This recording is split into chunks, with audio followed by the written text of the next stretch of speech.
मोठी बातमी समोर येते। तेजस्वी घोसाळकर मुंबई बँकेच्या संचालकपदी नियुक्त झाल्यात। तेजस्वी घोसाळकर ठाकरे गटाच्या माजी नगरसेविका आहेत। भाजप आमदार प्रवीण दरेकर मुंबई बँकेचे अध्यक्ष आहेत।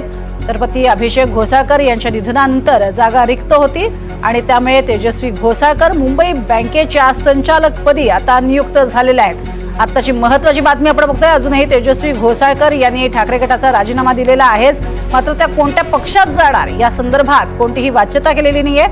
मात्र काही दिवसांपूर्वीच त्यांच्या सासऱ्यांनी संजय राऊत यांची भेट घेतलेली होती, तसंच मातोश्रीवरती सुद्धा ते गेलेले होते आणि एक प्रकारे तेजस्वी घोसाळकरांवरती शिंदे गटाकडून भाजपकडनं दबाव आहे अशा स्वरूपाची बातमी ही समोर आलेली होती। त्यानंतर आता महत्त्वाची बातमी समोर येते। तेजस्वी घोसाळकर मुंबई बँकेच्या संचालकपदी नियुक्त झालेले आहेत।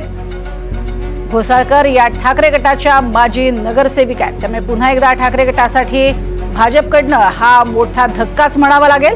भाजप आमदार ज्या मुंबई बँकेचे अध्यक्ष आहेत प्रवीण दरेकर, त्याच बँकेमध्ये आता तेजस्वी घोसाळकर यांना हे महत्त्वाचं पद मिळाले। अधिक माहिती घेऊयात सागर कुलकर्णी यांच्याकडनं। सागर, हा मोठा धक्का मानायचा का ठाकरे गटासाठी? वास्तविकतेत तेजस्वी घोसाळकर यांची मुंबईची संचालक पदाची नियुक्ती आता अर्थात राजकीय त्याला चर्चेला जास्त उधाण आणणारी यासाठी ठरते, कारण की मुळात गेल्या काही दिवसात त्यांचा उबाठा मधली नाराजी आणि त्यानंतर ते एकनाथ शिंदेमध्ये यांच्या पार्टीमध्ये जातील अशी खूप चर्चा आहे। अशातच ती बातमी समोर आल्यामुळे या गोष्टी जास्त गॉसिप स्वरूपामध्ये होत आहेत। पण अभिषेक घोसाळ यांच्या मृत्यूनंतर जी रिक्त जागा डायरेक्टर बॉडीची झाली होती, त्यामुळे त्यांच्या परिवारामधून ही नियुक्ती असल्याचं देखील दावे त्यांच्याकडनं बँकेच्या वतीने काही सूत्रांनी एनडीटीव्हीला दिलेली आहे। पण कुठे ना कुठेतरी ही चर्चा आहे की तेजस्वी घोसाळकर भविष्यात महायुतीच्या घटक पक्षामध्ये प्रवेश करतील आणि त्याची चाहूल म्हणून की काय ही डायरेक्टर बॉडी पदावरची नियुक्ती आहे असं म्हटलं जातं। नक्कीच, मात्र येत्या काळामध्ये कोणत्या पक्षात त्या जाणार याचं हे सुतोवाच करणार आहे का?